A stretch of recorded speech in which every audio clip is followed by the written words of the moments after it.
right, sorry everybody for that. We had just some technical difficulties with the audio. We'll just restart, and that way nobody misses anything. Hi, I'm Protein Babe, and I want to welcome everybody to today's webinar. Webinars are brought to you as a membership benefit of Heritage Ohio. Our mission is to help people to save the places that matter, build community, live better.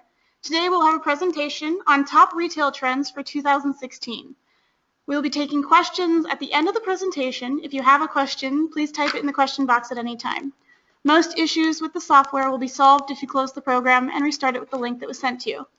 Our presenter today, Chris Boring, is founder and principal owner of Boulevard Strategies, a Columbus-based retail consulting and urban planning firm that specializes in market analysis. Chris has completed dozens of retail consulting assignments across the United States as well as overseas. Throughout his 30-year career, in addition to client-based work, Mr. Boring tracks retail trends locally and nationally. He develops a top 10 list which he unveils each year, this year being his 11th annual all-new key trends presentation. Today's list is a version specifically prepared for Heritage Ohio. And with that, I'll hand this over to Chris. Okay, thank you, Pearl. Before I get started, I would like to thank Joyce Barrett for inviting us to do this webinar, and also Joyce and Jeff for their support of the Retail is Detail program, which I might be talking about a little bit more in my presentation. Also, I'd like to thank my partner, Deb Miller, for the graphics and editing and production of this presentation. Most of all, though, I'd like to thank you guys for taking time out of your busy schedules on such a nice day to listen. So just a couple of disclaimers here. This is our 11th annual list, and we do start from scratch each year, so none of this is repeat material. We don't try to cover every trend every year, so if something seems to be missing from this year's list, it may be that we covered it in a prior top 10. So with that, I'd like to go ahead and get going because we do have a lot of ground to cover today.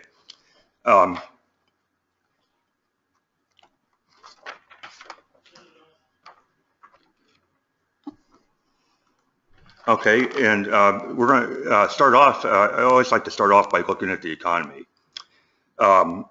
It's kind of strange this year because if you look at the numbers, new manufacturing orders, new housing starts are up, new unemployment claims are down. Unemployment is now at 4.9%. It was 5.7% a year ago. These are all indicators of an expanding national economy. On the other hand, the stock market is experiencing turbulence. China's economy is tanking and consumers are watching their wallets. In fact, a recent poll showed over 60% of Americans still believe that we're in a recession, although officially the recession ended in 2009, which is almost 7 years ago. So where is the economy headed this year? Let's begin at the end of 2015. This past holiday season was disappointing for retailers. I always joke that the only people that complain more about the weather than farmers are retailers. So they did blame a lot of their disappointing sales on the warm weather. People were out doing other things besides shopping. It wasn't a terrible holiday season. The sales increase was only about 3%. It was predicted to be about 4%. However, profits were way down because a lot of retailers had to take deep discounts in order to move excess inventory. If you look at e-commerce, it was another 14% increase every year. It's double digits. But if you take that out and you only look at bricks and mortar stores, they had practically no growth this last holiday season. It used to be that Black Friday was a very, very big deal in the retail industry. It really isn't so much anymore. And part of it is it's been usurped by early deals. Retailers are opening on Thanksgiving now, and of course the internet. This is the real war on Christmas as far as retail goes. Even adding to that, you have a lot of empty nester couples that agree with each other to hold off on gift purchases until after Christmas in order to take advantage of the rock bottom clearance sales. Now that a lot of stores are opening on Thanksgiving, it just seems inevitable that one of these days, Christmas Day is going to be the next. instead of Black Friday, I think next year we're going to call it Mobile Monday. There was a 59% increase in mobile commerce that drove a record day, $3 billion in sales, online sales on November 30th, which was the Monday after Black Friday. By the way, 39% of those were captured by Amazon. In terms of the forecast for 2016, local economist Bill Lafayette, he's predicting slow growth for Ohio, only a 1.4% increase in jobs, but he's not forecasting a recession. Central Ohio continues to be the exception within Ohio. We're looking at about 2.2% growth in Central Ohio, and that's above what the national average is. One theory that economists had was that now that gas prices have dropped, that would help retail. What we're finding, though, is people are spending the money that they're saving on travel and entertainment, not necessarily retail. That includes buying new vehicles and dining out. Gasoline had hit an average price of $4.68 in May of 2012. Today it's only $1.75. That's less than a gallon of milk at Walmart, which is $1.91. But lower gas prices are kind of a double-edged sword for Ohio, especially over in eastern Ohio, where a lot of their jobs are linked to fracking. Also, I think consumers are being kind of cautious about spending the money that they've saved on gasoline because they know that the low prices aren't going to last forever. In terms of retail construction, very sparse.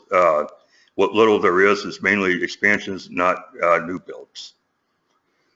One of the most important economic statistics that we look at is consumer confidence. That is up to about 103 a year ago, last January. It's down to 98 this January. In fact, the newest one came out and it's down to 92 now. Dropped 6 points in just a month. Widespread discontent. 64% of the voters feel like the country is on the wrong track. It was 58% last year. Of course, a lot of that might have to do with all the debates and all the talk about how America never wins anymore. That probably contributes to some of the malaise. In terms of unemployment is down, but wage growth really hasn't kept up. It's barely kept up with inflation. Also, if you look at the unemployment rate, it doesn't necessarily count people who are underemployed, either in terms of how many hours they get a week or relative to what their educational and experience level is. This last one, I call it the Bling Index. Tiffany's had 10% same stores sales decrease in 2015. And I guess that was pretty common in the whole jewelry industry. Sorry. Okay.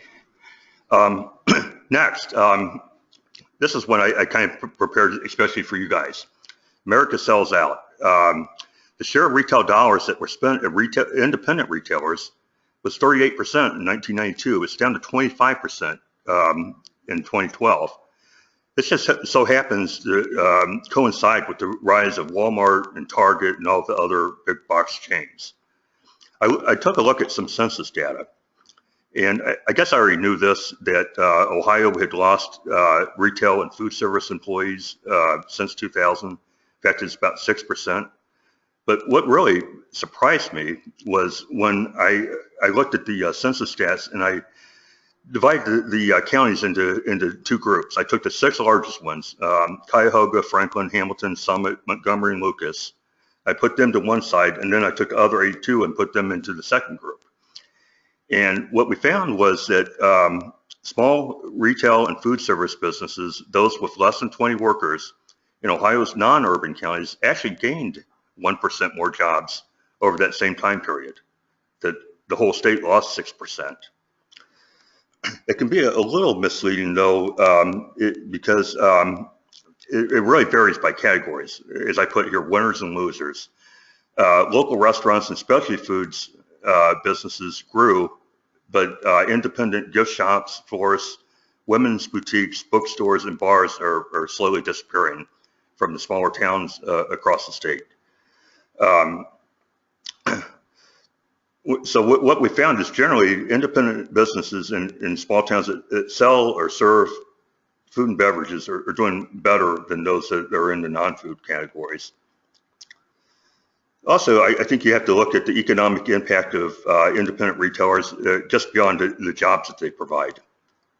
A study by Civic Economics found that over half of the dollars that are spent at independent retailers recirculate in the local economy. It's only 18% if you spend those dollars at a chain store. Retail as Detail is a technical assistance program that we developed with assistance from Heritage Ohio. And so far, we've worked with 68 small businesses in 16 towns. I'll run through the list real quick here. Kent, Cambridge, Port Clinton, Norwalk, Logan, Marietta, Piqua, Mount Vernon, Millersburg, Coshocton, Somerset, Van Wert, Portsmouth, Defiance, Greenville, and Wilmington. We work with the independent retailers and restaurants on everything from marketing and merchandising to menus and financials.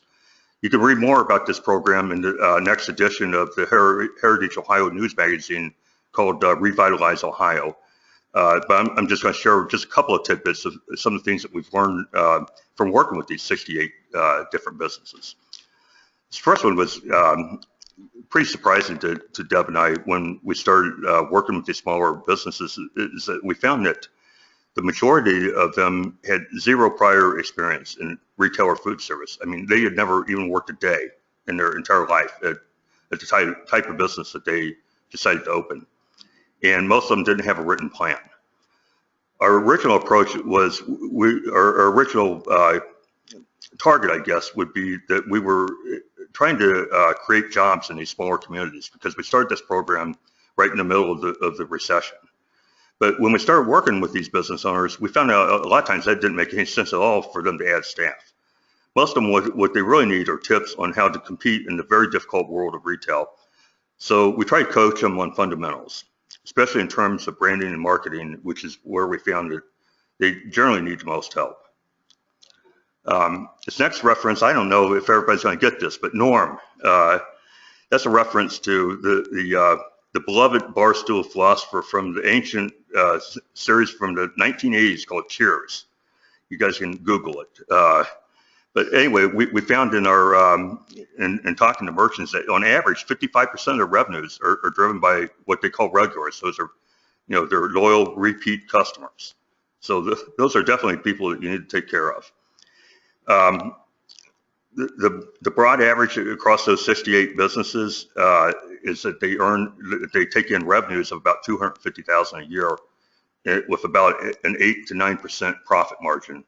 So you can if you do the math, that's about $20,000 to maybe $25,000 a year. So retail is a very difficult business. I just need to reinforce that. Where I'm from, Ohio is everywhere. This is something that our local marketing experts have picked up on. Ohio is particularly logo friendly, just because of you can see there the shape of the state has a simple name. It's great for graphics. Of course, that hasn't stopped neighboring states like Kentucky from trying to copy our success with that. Seeing a lot of Kentucky things out there, but I don't think we have to worry about Michigan or West Virginia trying to use their jagged and disjointed state shapes the way that we have it. It just wouldn't work. I think a lot of it is driven by millennial pride. Millennials are very proud of their local foods and beverages and crafts. So they're taking more pride in where they're from, not where they went on vacation. They're celebrating being different and self-accepting. Then the latest thing we've been seeing is chains are trying to get in on the buy local efforts, and some of them even have like a little section of the store devoted to local merchandise. That's the one problem with being a smaller independent, is if you come up with a good idea, it's a lot of times it's easy for the chains to copy it. Okay, next, I want to talk about Main Street malls. Clowns on the left, jokers to the right. It just reminded me of that song, Stuck in the Middle Again. Because it really is their problem. They're stuck in the middle. Filling a million square feet of retail space isn't so easy in today's overbuilt retail environment. We built just way too much retail space in this country in the 1980s, 1990s, and the 2000s. Finally peaked out at 50 square feet of retail space per capita in '09. It was only 39 back in 1983. Actually, it's been decreasing a little bit from '09 by about 2% a year, but it's going to be a long ways before we burn through all that space. Here's another really interesting stat that I found. In 1998, Sears had 1,400 competing stores within a 15-minute drive time ring on average for each of its stores. By 2010, that was 4,300 competing stores in that same ring. That's about 3 times as many competitors. There's only been one enclosed mall built on U.S. soil since 2005. The prior 1996 to 2004, there were 54 malls built. Out of the 1,200 malls that remain, only about 20% of them are considered no longer to be viable. That was only 6% 10 years ago. New and different uses are needed for these properties, but there is no one solution for all the dying malls. Each property and market is different and requires thorough analysis to identify what the best redevelopment strategies will be. Abandoned mannequins are department stores doomed to be dinosaurs. According to a New York-based retail consultant, there were about 20 different department store brands to choose from in 2000. Today, there are only 8 left. And the ones that are left are closing more stores than what they're opening, except for one thing. Nordstrom, Macy's, Neiman Marcus, they all have a spinoff chain of off-price stores. However, these stores are located in strip centers, not malls. Macy's Magic fades to black. They're going to be closing 40 stores this year. Their same store sales, which is what retailers look at, they were down 5% last year. The thing about Macy's is they run about 80 sales a year. This has trained their customers never to buy anything at full price. As a result, Macy's margins have eroded. But as Penny's found out a couple of years ago, when they tried to stop doing sales, it's really, really hard to wean the customer off promotional pricing once they're hooked. So I think one of the big explanations for why department stores are struggling is this next point here. The middle class has melted away. It now only controls 45% of all retail spending against 60% back in 1980. Middle class is defined as household income between $35,000 and $100,000 adjusted for inflation. So the middle class has dwindled in numbers, and paychecks are being stretched more than ever. The malling of America was made possible by nationally advertised brands aimed at car-dependent suburban middle-class families with a mom and a dad and 2.3 kids. Well, that America is in decline, and as a result, so are their malls. If you look at the other side of the fence, though, meanwhile, the devil's still rocking Prada. The Class A malls are stronger than ever, and again, I think that correlates to income levels, because the same research shows that the number of American households earning over $100,000 a year, adjusted for inflation, has tripled since 1980. Okay, this next point, tears for Sears. Retail icon, and it's hard to think of a retailer that's more iconic than Sears. They've lost half their stock value in the past year. They lost about $600 million last year. So they're doing everything they can to create cash flow. They're doing sale leaseback deals on their stores. They're doing spinoffs. They spun off their hometown and outlets division, spun off Land's End. They're trying to sell their auto center, but they haven't been able to find a buyer so far. They really don't have too many other marketable assets. Also, they're leasing space to competitors, which is is a real sign of desperation to me.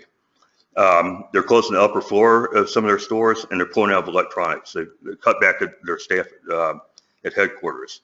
But they're still drowning in debt, still stuck with lots of vacant stores and underperformers. Also outdated stores because there's no money available for remodeling. Their same store sales for both Sears and Kmart were down 7% in 2015. I thought it was kind of funny because they actually spun that as an improvement because the previous year they were down 9%. One thing that seems to be working pretty well for them, they have a customer loyalty program called Shop Your Way, and it's impacting up to 75% of their sales nowadays. That might be their one last hope to survive as a retailer, is to have fewer and smaller stores, a robust e-commerce business, and then continuing to invest in this Shop Your Way program. But it's going to be awfully hard to turn around a battleship that large that quickly. Last point under here is fashion victim. The fickle shoppers have upended the mall concourse, dropping like classic rock stars. I wrote this back in January, I think right after David Bowie passed away. But you know, your former stalwarts of the mall, every mall had one of these: Chess King, Casual Corner, Merry Go Round, Camelot Music, Contempo Casuals, County Seat, Gazooks, Kenny Shoes, and Motor Outposts. They're all gone. Like whatever, teens rolled their eyes at Abercrombie and Aeropostale. If I had been doing this list last year, I probably would have spent the whole time talking about Abercrombie. They kind of had a meltdown.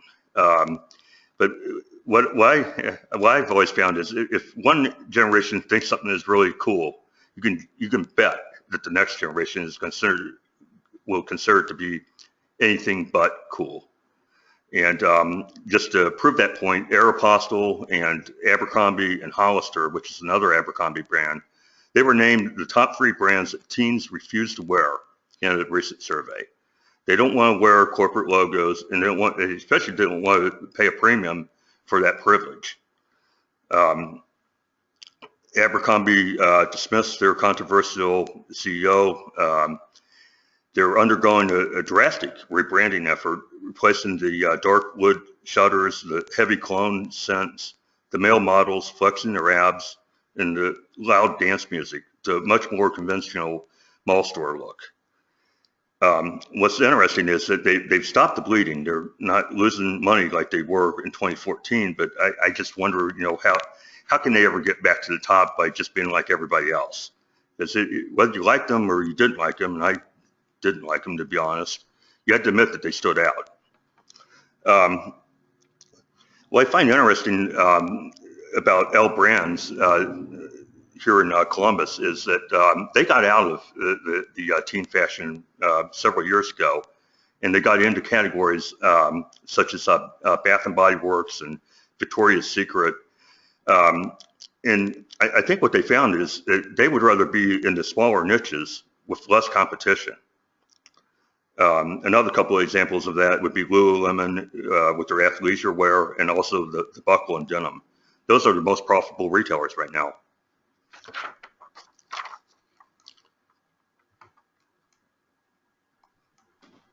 Okay, next one is about Costco.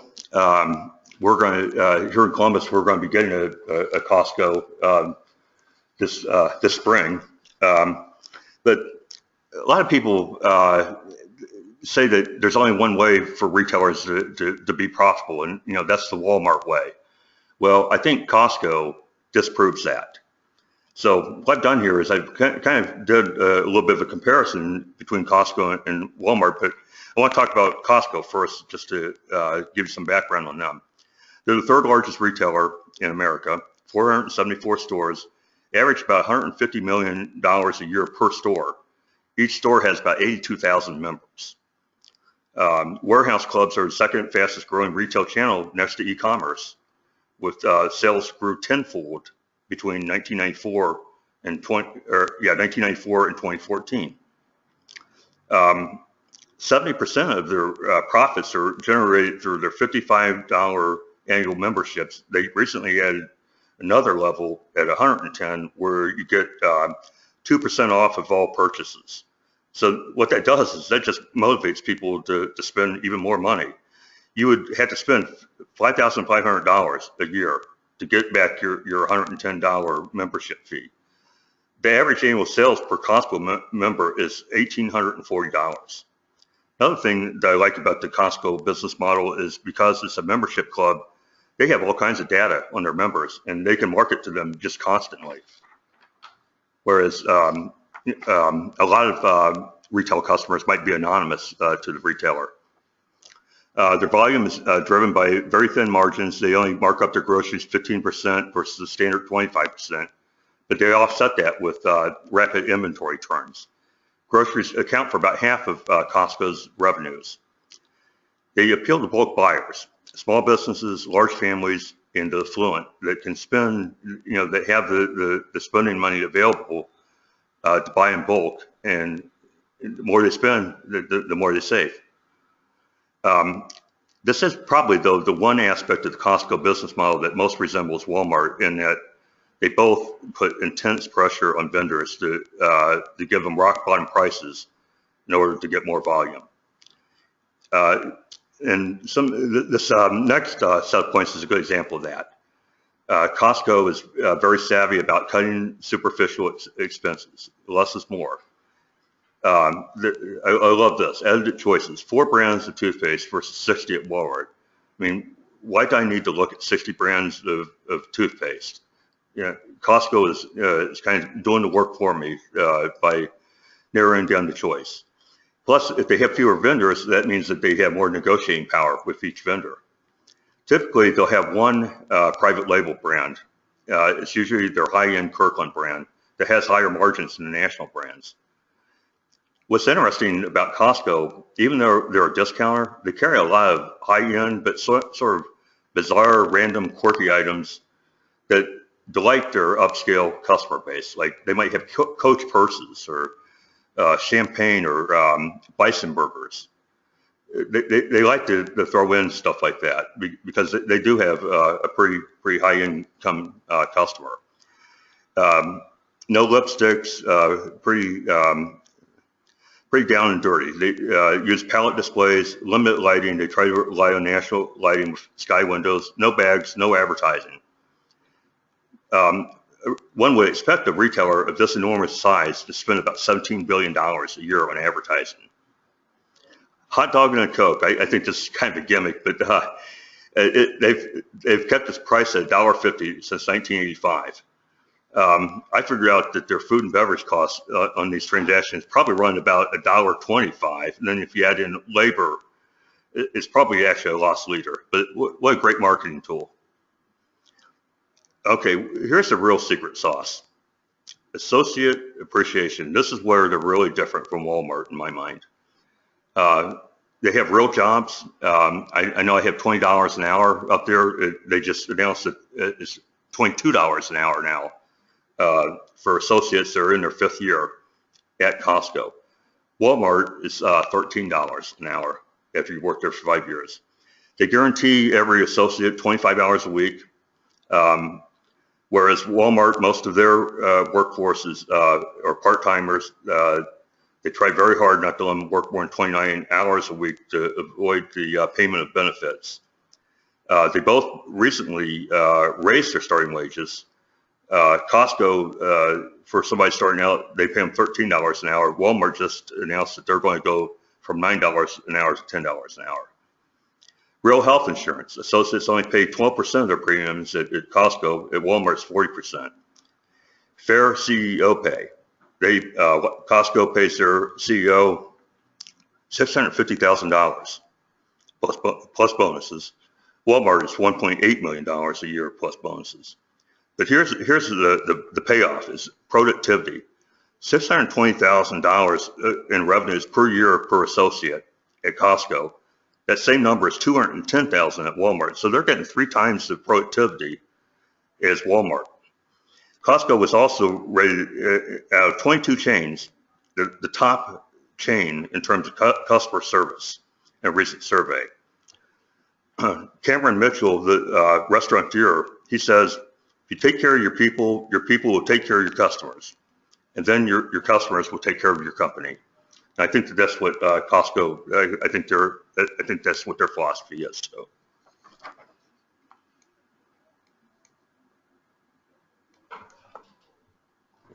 Okay, next. Excuse me. Next, we want to get into changing channels. Innovators are finding new ways to connect with consumers. Clicks to bricks. This is pretty interesting.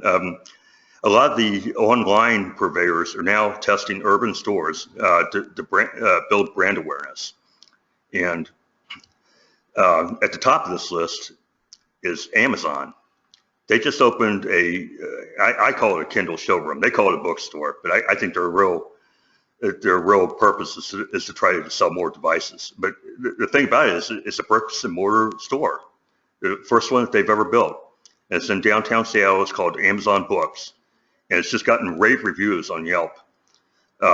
So just think about the irony of that. After single-handedly destroying the retail bookstore segment with the ease of its online ordering and bulk buying power, Amazon is now experimenting with a retail bookstore of its own.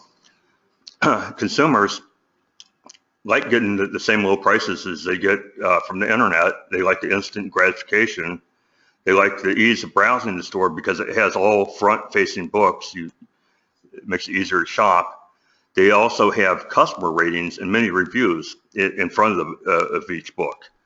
And this is a really big advantage, and unfortunately, I think it's going to be something that could hurt local retailers, independent retailers, is that they use all the data that they collect over the internet to curate a collection that is based on local Seattle purchase habits.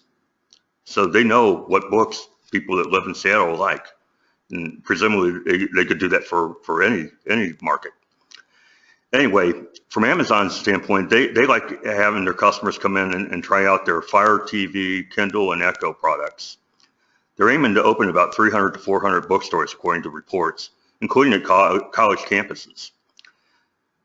What's even more intriguing is Amazon Books could be just the start of a whole revolution or a whole model that depends on data, but gives you both of best worlds that they could use to build bricks and mortar stores in a lot of different categories.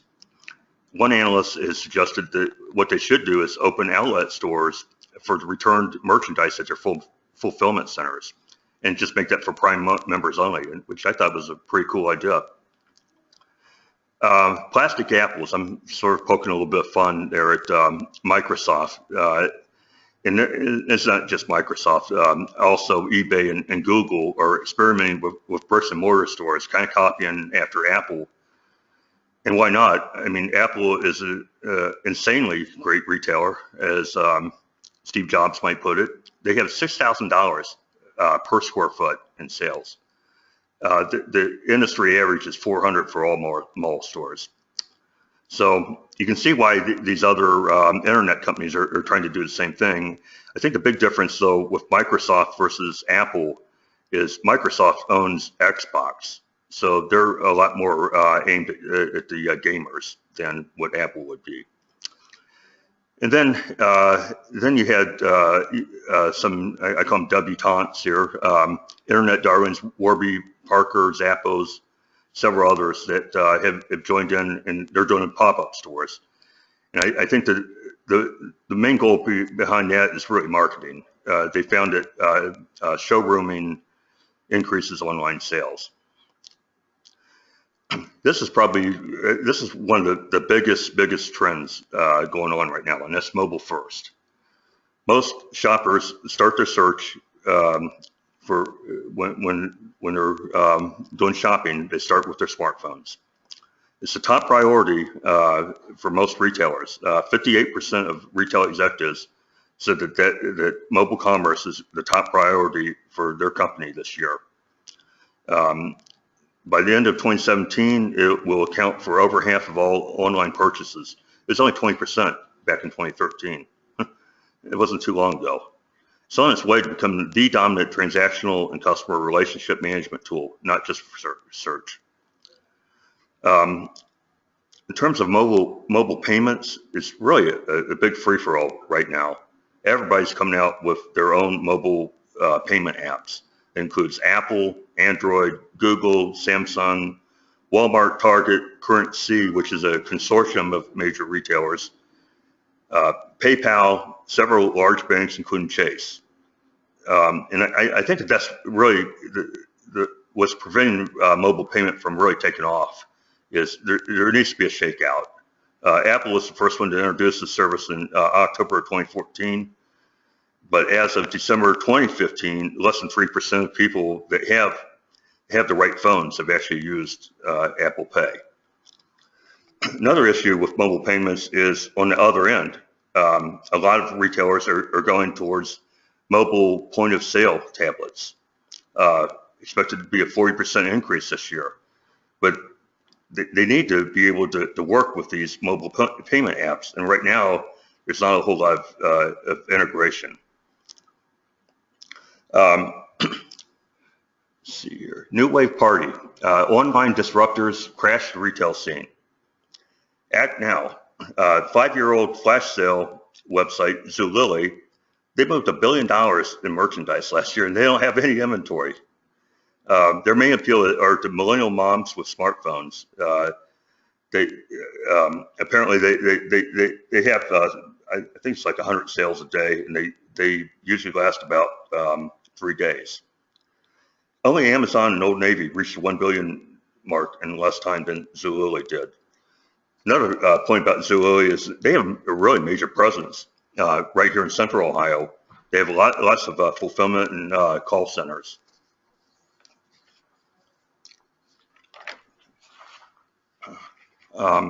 Something else that's coming out for 2016 are buy buttons.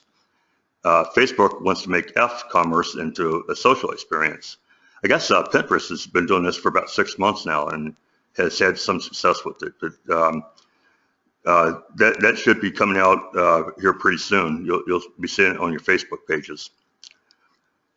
Just in time, new apps such as coupons at checkout and Shopular, they will send coupons to your phone when you're waiting there at the checkout.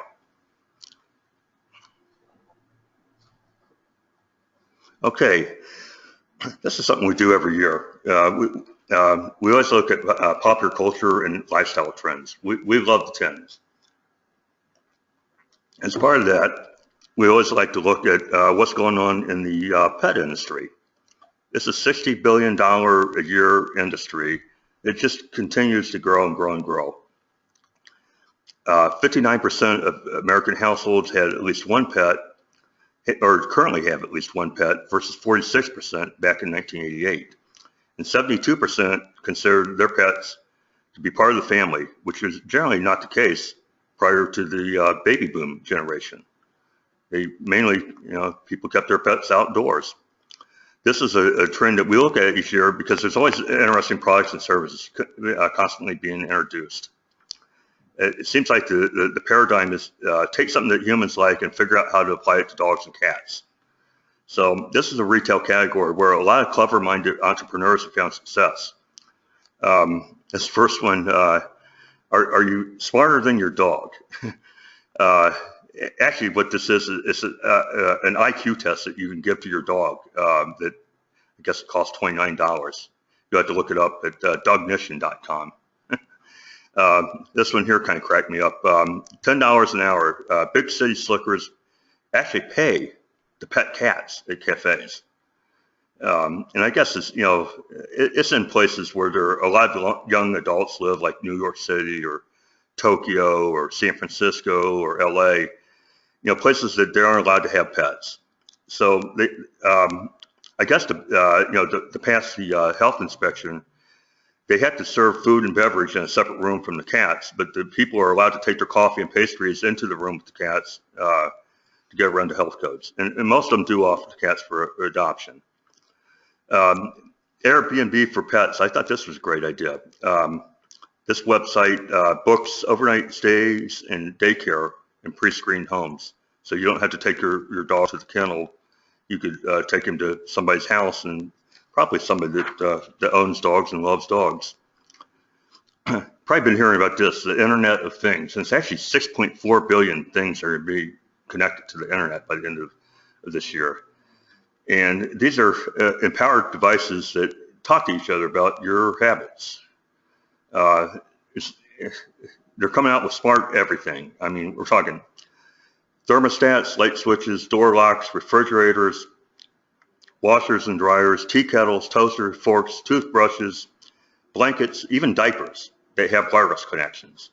I mean, I woke up this morning and my smart toaster was trying to stab my smart coffee maker with a smart fork over some kind of argument that they were having about what to fix me for breakfast. Anyway, this whole thing is going mainstream finally. It's been talked about a lot, but now you have some real marketing push behind it with Lowe's and Home Depot are getting heavily into these products. So far, it seems like smart thermostats and security systems have been the top sellers. There are skeptics, however. Some of these devices are too pricey, too gimmicky, kind of like the really cool but really not too useful stuff that's really overpriced that you might see a sharper image that you buy for other people but not for yourself. The setups for these devices can be awfully tricky. Basket of remotes, you need a different device or a different remote for every device. Now, they are coming out with some new apps that are going to address that problem. And then another issue is privacy. Apparently, these devices are pretty easy to hack. So, not quite there yet, but this is, they're saying it's going to be the next big thing. Doggy bags replace brown bags. Americans now spend more at restaurants than they do at traditional supermarkets. By the way, I should add a little caveat that when I say traditional supermarkets, we're not counting Walmart or Target. We're just counting like Kroger and Giant Eagle, you know, the traditional type supermarkets. Anyway, the National Restaurant Association is projecting a 5% increase this year for both full service and fast food restaurants due to an improving economy and lower gas prices. So, you know, 5%, that's pretty good if the overall economy is growing at about 2%. Tech takeover. Mobile apps and table-side tablets have become more affordable in relation to labor as wages increase. For example, Wendy's is rolling out advanced mobile ordering with an in-store beacon that lets workers know that you've entered the store so that they can start fixing your order as soon as you walk in. The app will also offer customized mobile coupons that give burger eaters burger coupons and salad eaters salad coupons and so forth. Chili's was one of the first chains to try table-side tablets for ordering, payment, and games. They found that about 80% of their tables used some aspect of the tablet. However, I was in Johnny Rockets recently, and I noticed that they had taken out all their tablets that they just installed like last spring, and I have no idea why. So I'm kind of interested to see where that goes. This is another trend that's kind of started in the big cities. Hospitality included. There's a small movement out there trying to do away with tips, which I don't know. I don't know if I understand some of their points about tipping, but I guess as a diner, I kind of like to have a little bit of control over how much I tip. Top chefs, instead of opening fine dining restaurants, they're looking more at casual dining, because what they found is if they do come up with a hit, then they can franchise it, and there's a lot more upside. Okay, Forever 21.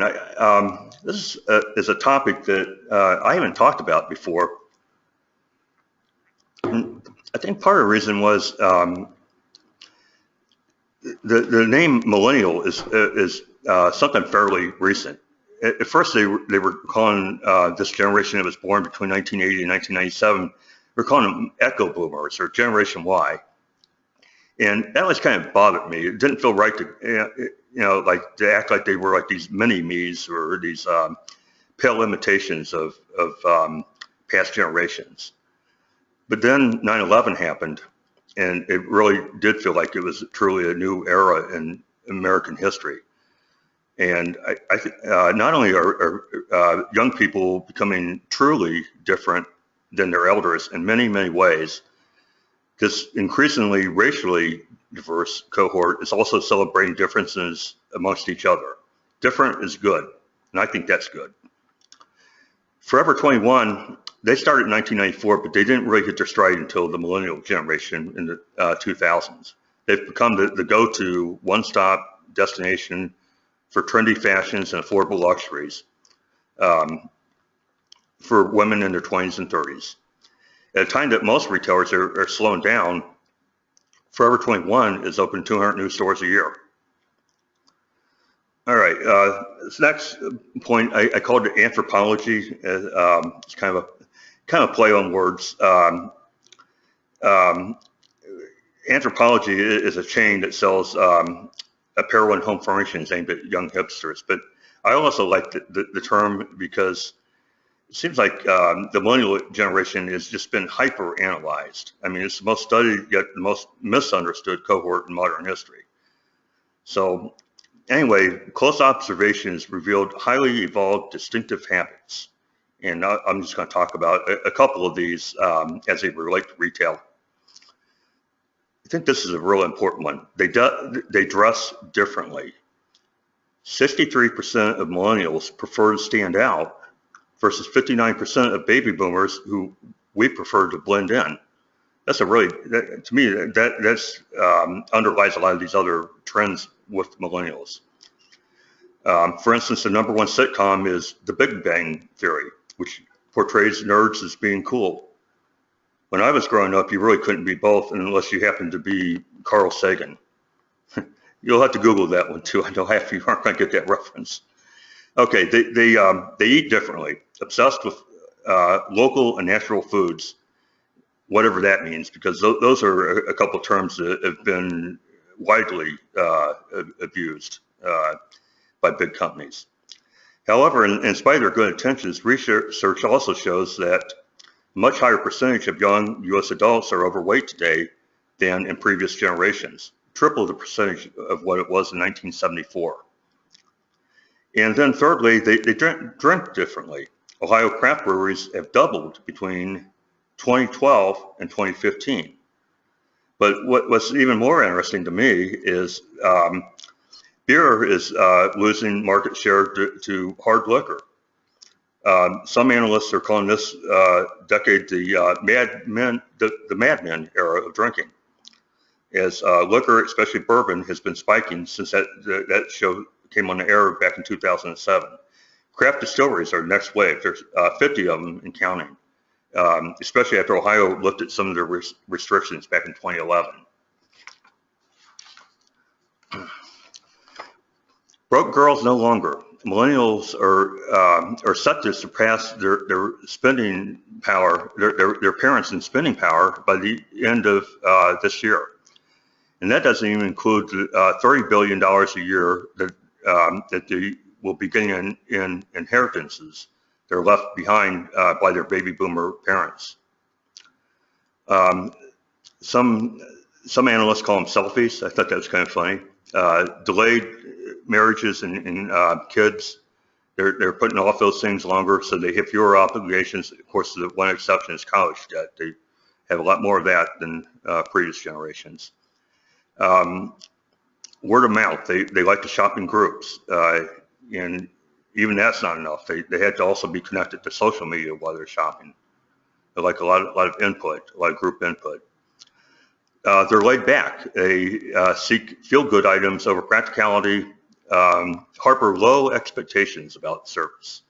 Many actually prefer self-service or minimal service, like at a discount store or fast casual joint. They don't want to exchange pleasantries with the sales clerk.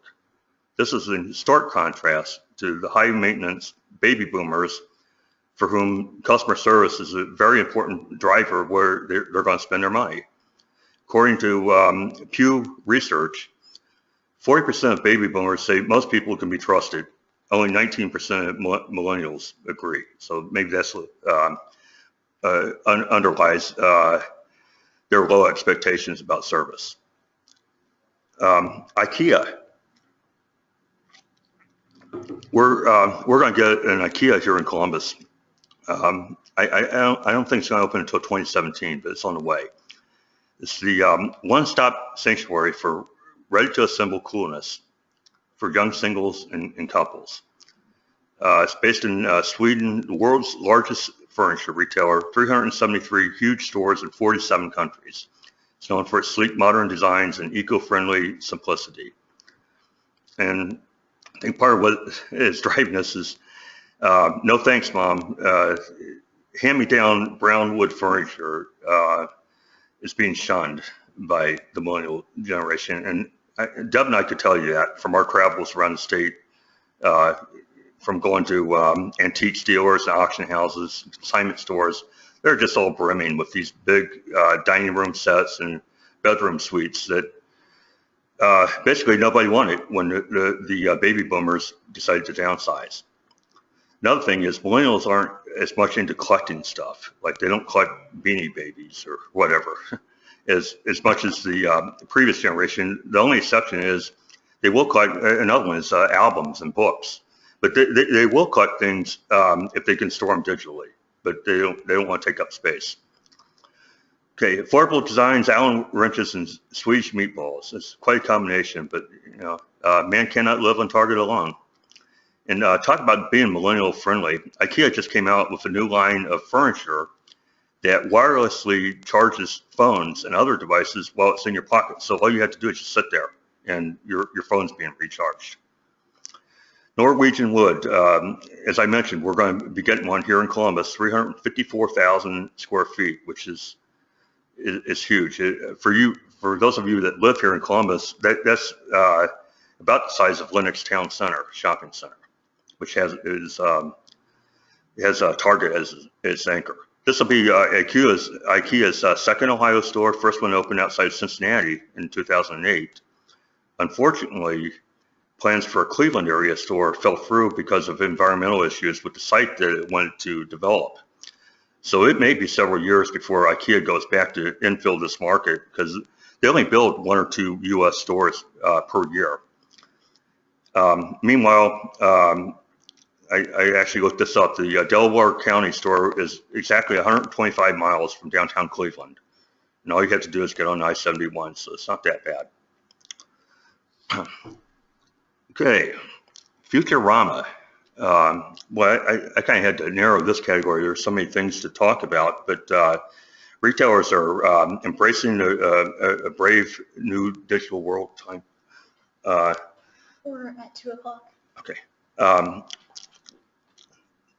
First point here is multi-sensory experiences, in-store technology that converts shoppers into buyers.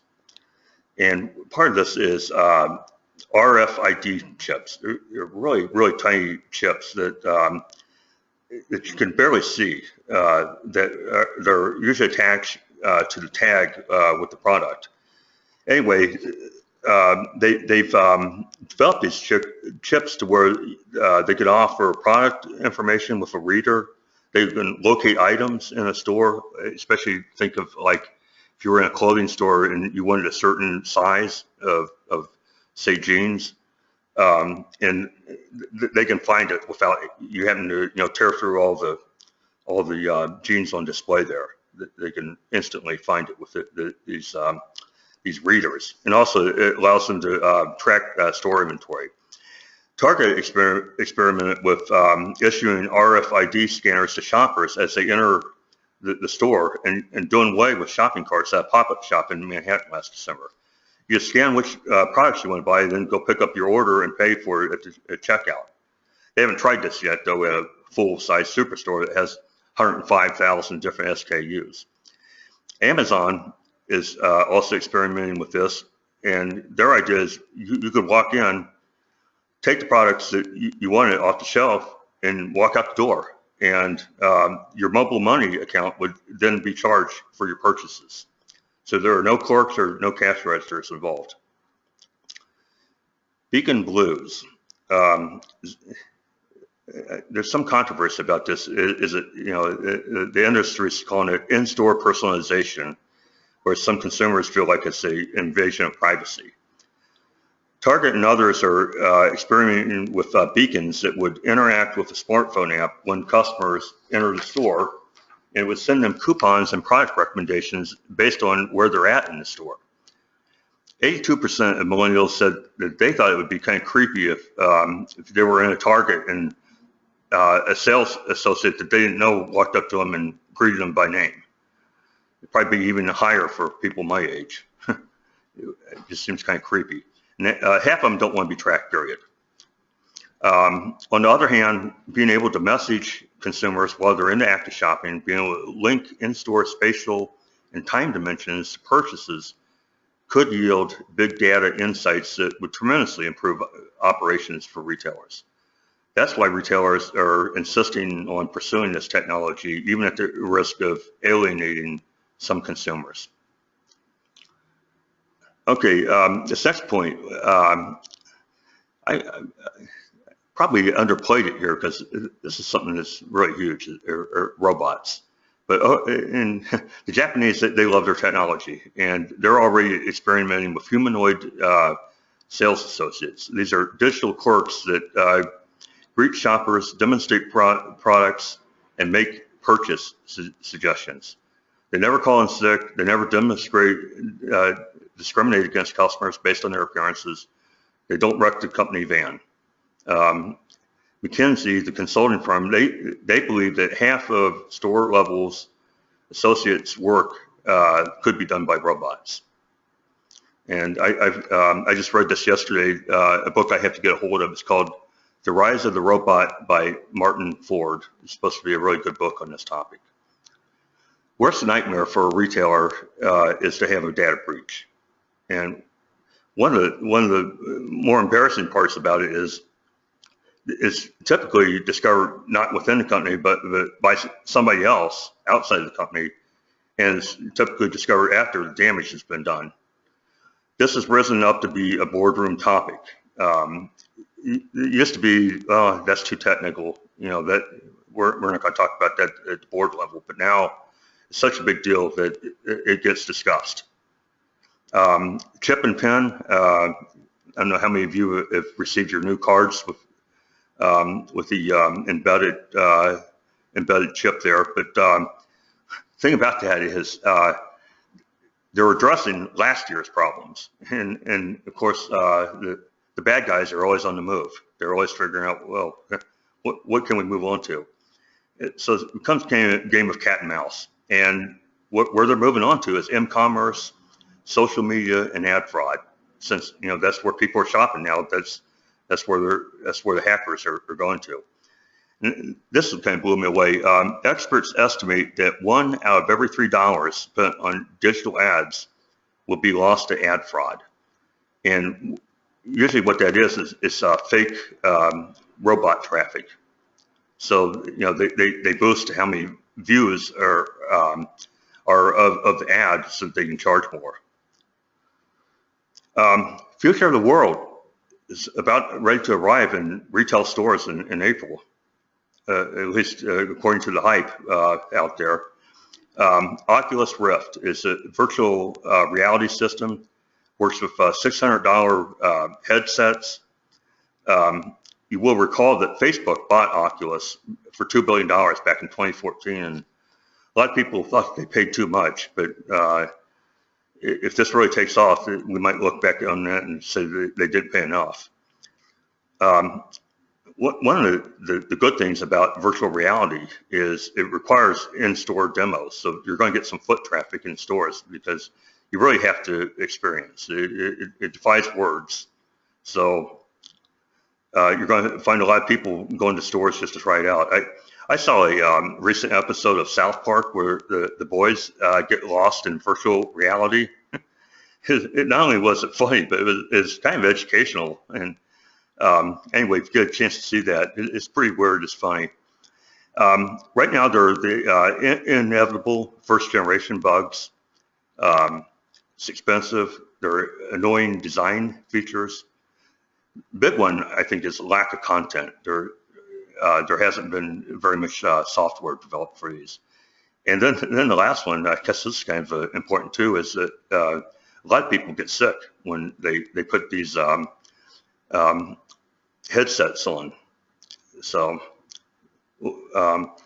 anyway, I'm sure they're going to work out these bugs. Another thing, I don't quite understand this, but there's a companion product called Oculus Touch that I guess enhances the interactivity. That's not going to ship until next fall. There are a lot of uses, though, that go way beyond video games. It has the potential to take online retail to the next level. Like, for instance, you could have your avatar try on clothes, or you could see how a piece of furniture would look in your living room. And right now, there are a lot of rumors flying about as to which retailers Oculus is going to partner with. One of the rumors is Best Buy. Okay. Okay, this probably is the biggest trend of the year. I took the title from an old Clash song, Should I Stay or Should I Go? Chains are experimenting with delivery and pickup services. They're finding that free still beats fast, but consumers are not quite willing to wait as long as they were even a year ago. Right now, they won't wait any more than 4 days. It used to be 6 to 10 days. The race for fast deliveries started as overheated competition among e-tailers rather than something that the customer was asking for. Except in a few cases, there might be a real urgent need, but generally people weren't screaming for 2-day service. But retailers felt like they had to compete with each other. Nowadays, 25% of consumers won't pay even for fast delivery. And if they're Amazon Prime customers, they probably don't have to. The average shipping time was 4.1 days in 2015.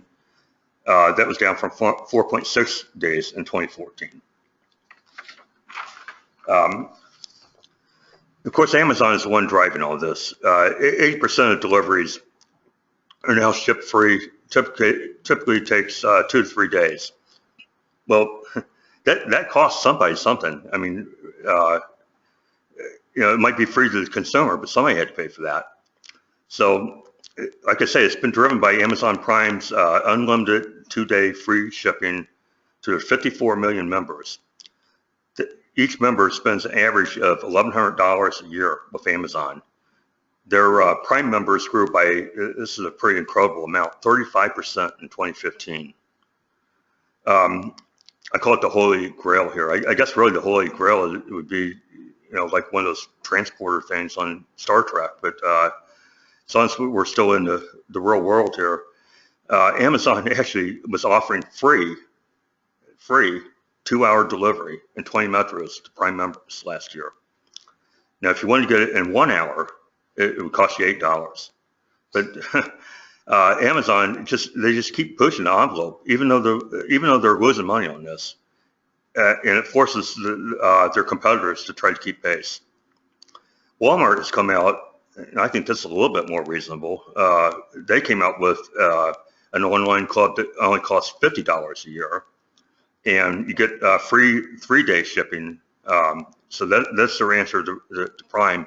It's a lot more conservative business model than giving away free and fast shipping.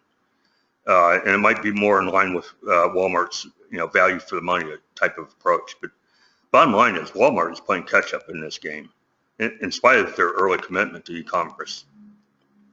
Now, a service that people might be willing to pay for is what is known as buy online, pick up in store, or BOPIS for short. There's been a real sea change. You can see here 35% of online buyers now choose to go pick it up at the store. It was only 4% in 2013. That was just 2 or 3 years ago. The grocery stores are really getting into this, and I think that they're ones that are going to have the most success with BOPIS programs. Giant Eagle and Kroger have both rolled out. It costs you $5 if you do buy online, and then you go pick it up at the store. And that's aimed at busy moms. I saw a little video clip of a mom in a station wagon with like 4 kids with her, and she just loved that service because they come out to your car and load your groceries for you. Anyway, ClickList is the one that Kroger is doing, and that's going to be available at half their locations this year after they had a successful test pilot last year. $5 for regular orders, $8 for expedited orders. Customers can choose from 40,000 SKUs. They place orders online. The orders are then filled by Kroger employees, and the customer arrives at a pre-designated time and place at the parking lot. The staff loads the groceries into the vehicle, and the customer pays from the vehicle at the point of pickup. Sounds like they really got it down. They figured it out. Another trend that you're seeing is a lot of third-party upstarts, startups, are getting into the food delivery business. That includes both groceries and meals. It's a whole bunch of them. Instacart, Deliv, which does same-day deliveries for Macy's, Kohl's, Best Buy, and Walgreens, Postmates, Grubhub, many, many others. However, this industry seems like we had a new startup company, almost one a day last year. It's rapidly approaching bubble territory. Instacart had to fire staff and hold hiring at the end of last year, although they did pick up a new deal with Whole Foods. There are several pressures for startups in this sector. It includes cost of drivers, high recruitment costs, high turnover. There are lawsuits out there trying to reclassify independent contractors as employees.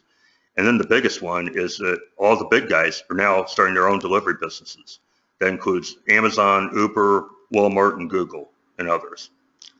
Seems like today, fulfillment and delivery are the new battlegrounds for the big box retailers instead of merchandising and distribution. Problem, though, is that costs are generally rising faster than revenues. Only 16% of retail executives say that e-commerce is profitable for their company. And again, a lot of it is due to Amazon. They're just miles and miles and miles ahead of everybody else. Nobody else can match their infrastructure, their logistics, and their IT investments. Their revenues increased 22% last year to be over $100 billion. However, their order fulfillment costs increased by 25%. So the revenues went up by 22%, but their expenses were 25% higher. It recently raised its minimum order size for free shipping from $35 to $49. It hopes to cover more costs and induce more people to become Prime members with that move. It's saturating the United States with new distribution centers, including several here in Ohio. They also recently bought a company that makes robots that pick up products in their 200 or so warehouses. They're experimenting with their own air freight service in Wilmington. I could go on with the rest of this presentation just talking about Amazon, but we have other things to talk about. But it's just amazing everything that they're doing. Sticker shock. The big three, FedEx, UPS, and the Postal Service, are all raising their rates this year, anywhere from 5 to 10%. Amazon is barely profitable in spite of all of its innovations and successes, partly because it's having trouble containing its delivery costs. So the company is right now they're going to try to take more of their deliveries in-house. They've started a new division called Amazon Flex, which is a lot like Uber, and they pay $18 to $25 an hour for delivery people. So I guess they're going to go with that until the delivery drones are ready to go.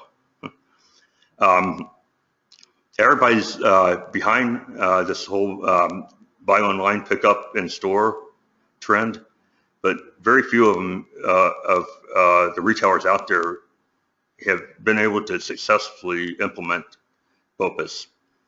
And I think I kind of gave you the exceptions to these, with Kroger and Giant Eagle. Most of them are struggling with this. They require more inventory at the store level, which sometimes they don't always have. it just really plays havoc with their inventory management systems. From the customer standpoint, during last holiday season, they found that the wrong items were waiting for them at the counter. Orders were out of stock. In a lot of cases, they had to wait an hour and a half in line to pick up their products. So I think that caused a lot of frustration. I think the big problem is it's just understaffed. They're going to have to devote more staff if they're going to get into that. Okay, for those of you that are still with me, we're ready for the finale here. And this is something I wanted to talk about. That's really based on the experience that Deb Miller and I had and working with these 68 independent merchants around the state. Some of the things that we saw, and I put up this cartoon here, Howard the Duck.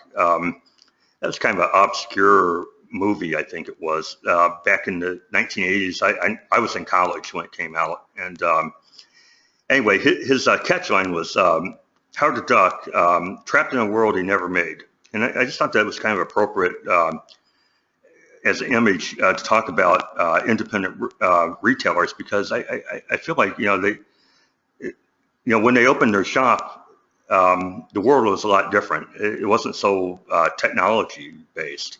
And I think a lot of them feel like, man, what happened? Because change is really occurring at such a fast pace.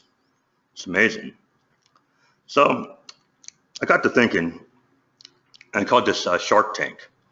Imagine if you were given a nice sum of money, but the requirement was that you had to invest in small independent retailers and food service businesses. Well, obviously, the first thing you probably would want to look at their financials, but what are some other things to look for?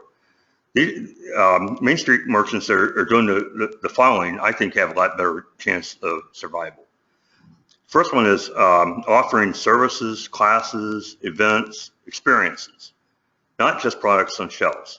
Because if all you're doing is just selling products on shelves, sooner or later you're going to get replaced by the internet. I'll give you an example. A retailer we work with in Marietta called Marietta Adventure Company. They're a bicycle and kayak shop, but there's so much more than that. They repair bikes and kayaks. They plan group events. They plan tours for biking and kayak, and it's just generally it's a social hub for people that are into those activities. Using the POS system data to run the business. Good news is the majority of the merchants that we worked with last year had either purchased or were planning to purchase a point of sale system to replace their cash registers. Problem though is that few of them are really using those devices to their full capability to do things like sales forecasting and the next two items. Next one here is continually track and prune inventory. The big guys are meticulous about inventory efficiency. I mean, they have it down to a science. We found though, with the smaller merchants, maybe 5% of them could tell you with any degree of accuracy how much inventory they had in the store, how many times their store inventory turns per year, or how long products had sat in the store. They could just guess. The Retail Owners Institute estimates that 80% of all independent retailers are carrying too much inventory. So it's the silent killer of small retail businesses. Another thing that a good POS system can be used for is to identify and reward best customers. They can actually identify and rank individual customers based on their frequency, recency, and size of purchases.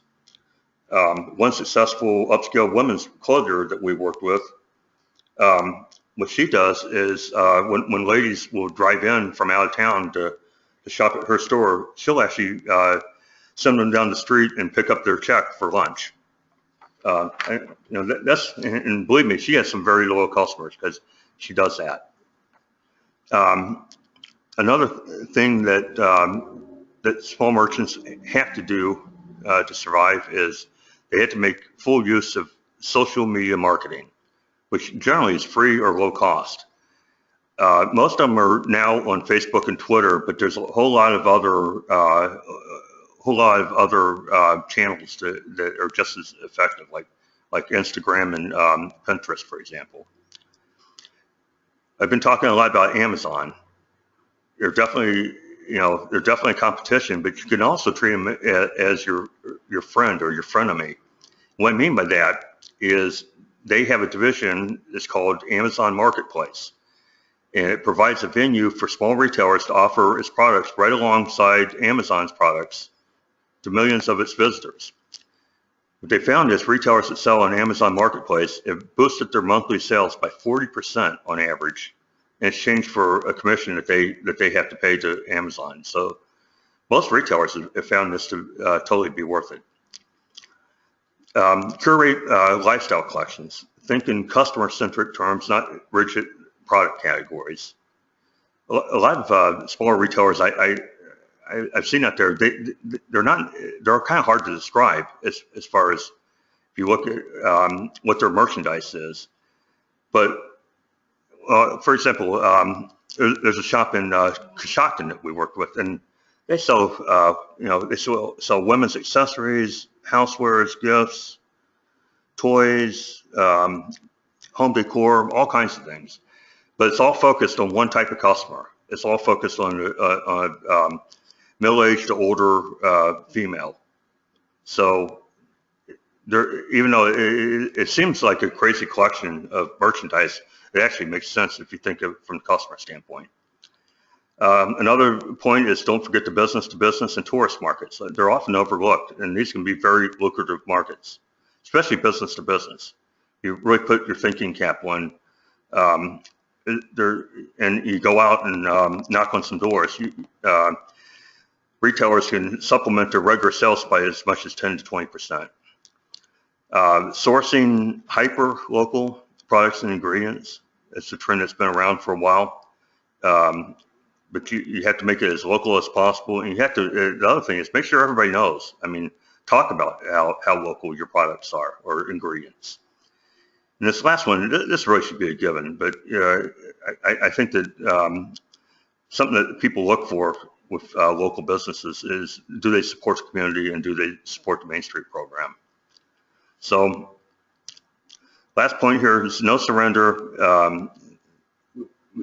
I know retail is tough, but these independents, the reason why they're important is because this is what gives your downtown its economic vitality, friendly character, and most importantly, unique identity. You're not going to get your identity from the Walmart out on the highway. It's your downtown. So I would urge all of us to do everything we can to help them compete and thrive. Anyway, that's all I have for today. Thank you for sticking with me. Now we'll take questions.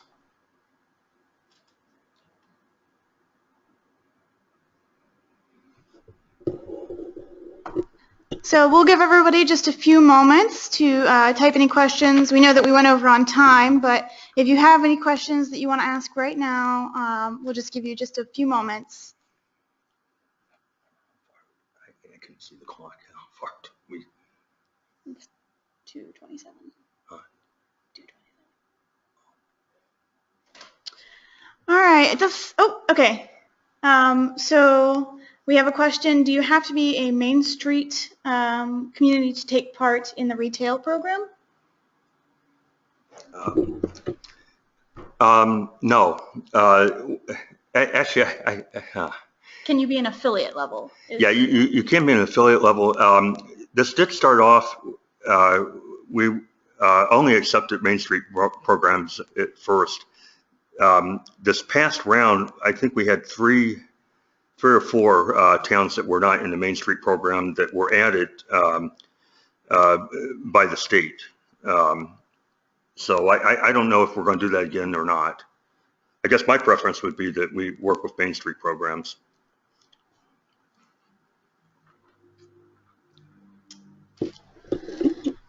All right. Well, we don't have, it doesn't, okay. We have one more question.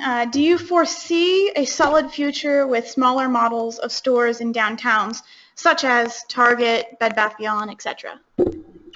Having like downtown storefronts. Yeah, I think that has been a trend.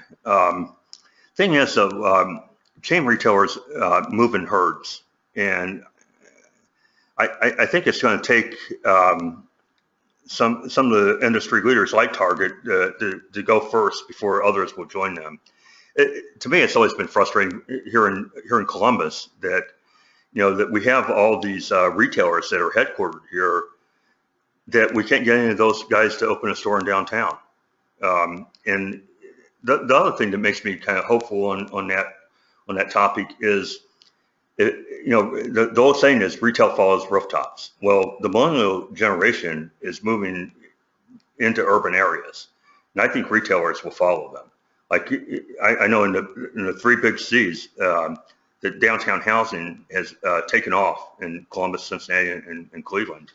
I think sooner or later retailers are going to recognize that, and yeah, they're going to have to open. They're not going to be able to open superstores, but I think smaller stores might make some sense. And then how can small towns with older buildings attract these bigger Meteor retail stores? Well, that's a good question. I think that's a barrier in a lot of cases, is that you have to get them to think a little bit outside the box. Because I know, for instance, one time I talked to a major drugstore company and about locating in downtown Columbus, and one of their competitors was already here. And I'm talking to this guy, and he goes, "Well, where's my drive-through going to be?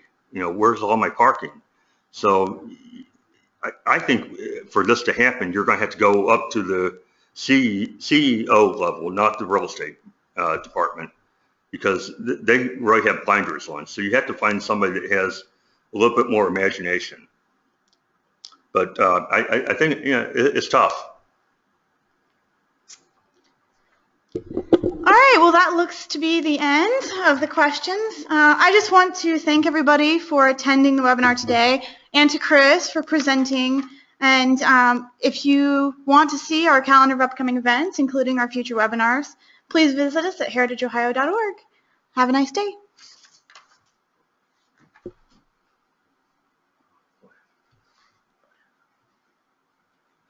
Ooh.